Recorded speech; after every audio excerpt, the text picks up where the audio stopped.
एक बीजेपी और आरएसएस का एक सपना था कि 2025 में आरएसएस को बने 100 साल होंगे और वो हिंदू राष्ट्र की घोषणा करेंगे।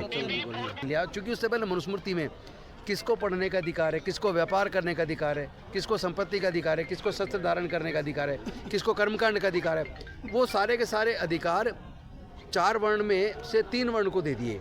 उन लोग को ये बात डाइजेस्ट नहीं हो रही है कि जो लोग जिसको वो पैर की जूती समझते थे, जो उनके घर के सामने से चप्पल पहन के नहीं गुजर सकता था, जो उनके आ जाने पे अपनी कुर्सी खाट से खड़ी हो जाया करता था, आज वो व्यक्ति अपने लिए हक मांग रहा है करके।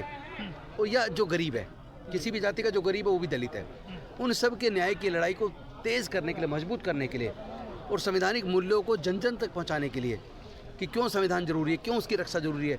जब डॉक्टर बाबा साहेब अम्बेडकर प्रथम कानून मंत्री के तौर पर हिंदू कोड बिल लाए, क्योंकि हिंदू महिलाओं को अगर जवानी में विधवा हो जाए तो दूसरी शादी करने का हक नहीं था, पति कितना ही जालिम और क्रूर हो तलाक लेने का हक नहीं था, पति अगर छोड़ दे तो बच्चों के लिए और खुद के लिए गुजारा भत्ता लेने का हक नहीं था। लेकिन doctor Baba Saheb Ambedkar Hindu code bill लेकर आए। आरएसएस ने तो कृपात्री महाराज को, हिंदू महासभा ने कृपात्री महाराज को पूरी तरह जंग का ऐलान कर दिया डॉक्टर अम्बेडकर साहब के खिलाफ, जिसके खिलाफ उन्होंने पूरा एक ऐसा माहौल बनाया कि डॉक्टर बाबा साहेब अम्बेडकर को लगा अगर मैं ओबीसी को रिजर्वेशन नहीं दिला पा रहा हूँ, हिंदू महिलाओं को न्याय नहीं दिला पा रहा हूँ, तो फिर मुझे कानून मंत्री बने रहने का क्या हक है। और मनुस्मृति पे बहुत बड़ा कुठारा था और बाकी लोगों को बराबर का हक मिला। इसलिए उन्होंने सोचा कि भाई ये संविधान को बदलना जरूरी है, तभी मनुस्मृति स्थापित होगी, तभी हिंदू राष्ट्र वापस आएगा। और इसीलिए दूसरी जो धारा है, जो सामाजिक न्याय की धारा है, उसको इस आंदोलन को तेज करना जरूरी है। सर बिल्कुल, मैं मंत्री रहा हूँ 5.5 साल, पौने 10 साल के करीब विधायक रहा हूँ, तो इसी तरह बाकी भी विधायक और मंत्री सांसद हैं, क्यों नहीं वो समाज की आवाज़ बनते हैं। वो गद्दारी कर रहे हैं संविधान के साथ और बाबा साहेब अम्बेडकर जी के साथ। हमने छोड़ा, क्यों छोड़ा, हमने मंत्री पद क्यों छोड़ा।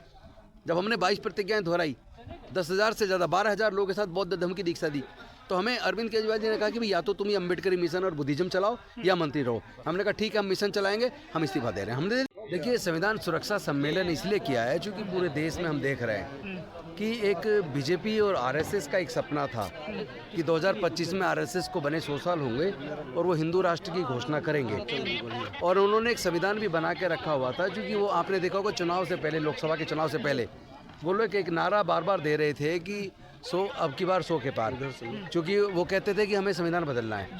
ठीक है, 400 पार, 400 अब की बार 400 पार।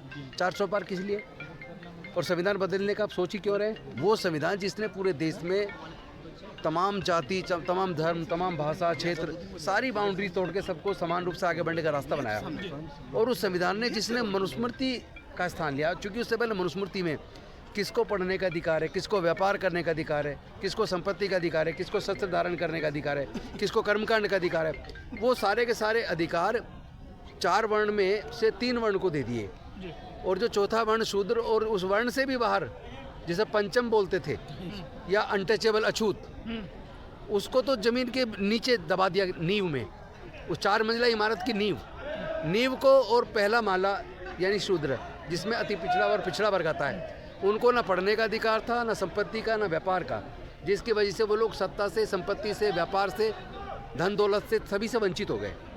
तो उस मनुस्मृति का स्थान डॉक्टर बाबा साहेब अम्बेडकर जी ने जो संविधान देकर दिया, उसके माध्यम से फिर दलितों को, पिछड़ों को, आदिवासियों को, सबको आगे बढ़ने का कुछ ना कुछ मौका मिला। रिजर्वेशन मिला तो MP, MLA, मंत्री सब कुछ बनने का, डॉक्टर, इंजीनियर, जज, कलेक्टर, साइंटिस्ट, प्रोफेसर बनने का मौका मिला। कुछ लोग व्यापार में भी आए, लेकिन वो उन लोग को ये बात डाइजेस्ट नहीं हो रही है कि जो लोग जिसको वो पैर की जूती समझते थे, जो उनके घर के सामने से चप्पल पहन के नहीं गुजर सकता था, जो उनके आ जाने पे अपनी कुर्सी खाट से खड़ी हो जाया करता था, आज वो व्यक्ति अपने लिए हक मांग रहा है, आज वो व्यक्ति सत्ता से सवाल कर रहा है, तो उनको ये बात चुभती है। तो वो प्रजातंत्र को नहीं चाहते, वो राजतंत्र को चाहते हैं, मनुवाद को चाहते हैं, सामाजिक न्याय के खिलाफ विषमतावादी ताकतें मनुस्मृति को फिर से लागू करना चाहती थी, जिसकी वजह से वो अब की बार 400 पार का नारा दिया और संविधान बदलने का उन्होंने संकल्प किया और हिंदू राष्ट्र बनाने की जो बात की। हिंदू राष्ट्र का मतलब क्या है? हिंदू राष्ट्र का मतलब क्या? फिर संविधान खत्म होगा और मनुस्मृति से देश चलेगा क्या? फिर से वही जातिवाद बढ़ जाएगा क्या? फिर से हमारे लोगों को जो रास्ता बना था पढ़ने का, व्यापार का, संपत्ति का या अलग अलग प्रकार के संसाधनों में जो थोड़ी बहुत हिस्सेदारी मिली, क्या वो सब छिन जाने वाली है? ऐसे में एक ही रास्ता बचा है। वैसे तो वो लेटरल एंट्री और तमाम तरह की चीज़ें लाकर डाइल्यूट कर चुके हैं पूरे रिजर्वेशन को। लेकिन भाजपा ऐसे में संविधान के साथ खड़ा होना और संविधान की मूल भावना को इफेक्टिव तरीके से लागू करवाना, ये हम सबकी जिम्मेदारी बन जाती है। इसलिए संविधान सुरक्षा सम्मेलन के माध्यम से या संविधान सम्मान सम्मेलन के माध्यम से पूरे देश में दलितों को, पिछड़ों को, वंचितों को, आदिवासियों को और उसके साथ साथ तमाम माइनॉरिटीज़ को, सबको एकजुट करके, और या जो गरीब है, किसी भी जाति का जो गरीब है वो भी दलित है, उन सब के न्याय की लड़ाई को तेज़ करने के लिए, मजबूत करने के लिए और संवैधानिक मूल्यों को जन जन तक पहुंचाने के लिए कि क्यों संविधान जरूरी है, क्यों उसकी रक्षा जरूरी है, उसके होने से क्या फ़ायदा, जाने से क्या नुकसान होगा, ये बात पूरे देश में जाकर लोगों को बताना जरूरी है, जिसकी वजह से ये सम्मेलन हम जगह जगह जाकर पूरे देश में कर रहे हैं। लेकिन सर, भाजपा के कुछ नेताओं और आरएसएस के मोहन भागवत ने कहा है कि देश में आज़ादी 1947 नहीं मिली, 1947 में नहीं मिली। तो क्यों कहा जानते हैं आप? इसलिए कहा कि चूँकि जब डॉक्टर बाबा साहब अम्बेडकर प्रथम कानून मंत्री के तौर पर हिंदू कोड बिल लाए, चूँकि हिंदू महिलाओं को अगर जवानी में विधवा हो जाए तो दूसरी शादी करने का हक नहीं था, पति कितने जालिम और क्रूर हो तलाक लेने का हक नहीं था, पति अगर छोड़ दे तो बच्चों के लिए और खुद के लिए गुजारा भत्ता लेने का हक नहीं था। लेकिन doctor Baba Saheb Ambedkar Hindu code bill लेकर आए, जिसमें भारत की हिंदू महिलाओं को तमाम तरह के अधिकार देना चाहते थे, लेकिन उसका उस वक्त सशक्त विरोध पूरी संसद ने किया, विशेष रूप से जनसंघ के सांसदों ने और आरएसएस ने तो कृपात्री महाराज को, हिंदू महासभा ने कृपात्री महाराज को पूरी तरह जंग का ऐलान कर दिया, डॉक्टर अम्बेडकर साहब के खिलाफ पूरा आंदोलन कर दिया और पूरी संसद खिलाफ हो गई। और डॉक्टर बाबा साहेब अम्बेडकर बेसिकली दो चीज़ मुख्य रूप से लेकर उस वक्त लागू करवाना चाहते थे।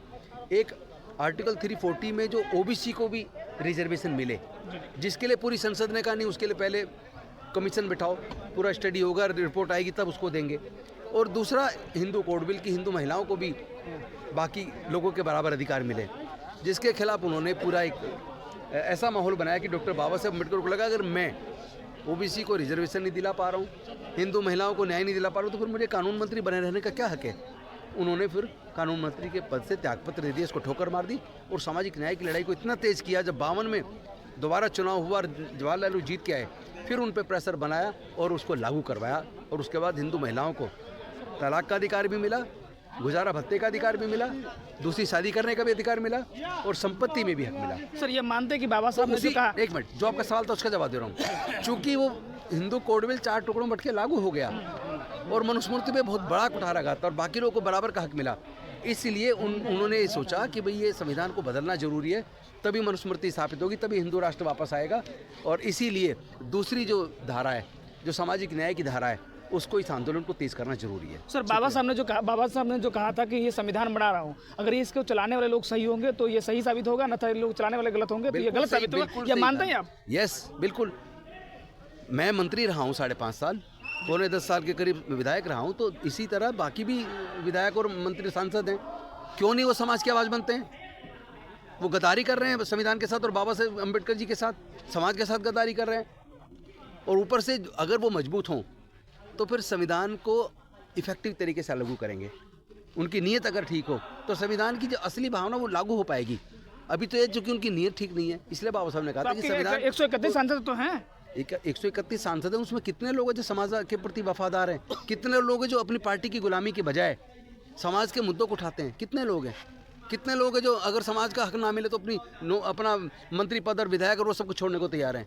हमने छोड़ा, क्यों छोड़ा? हमने मंत्री पद क्यों छोड़ा? जब हमने 22 प्रतिज्ञाएं दोहराई, 10,000 से ज़्यादा 12,000 लोगों के साथ बौद्ध धर्म की दीक्षा दी, तो हमें अरविंद केजरीवाल जी ने कहा कि भाई या तो तुम ये अम्बेडकरी मिशन और बुद्धिज्म चलाओ या मंत्री रहो। हमने कहा ठीक है, हम मिशन चलाएंगे, हम इस्तीफा दे रहे हैं, हमने दे दिया।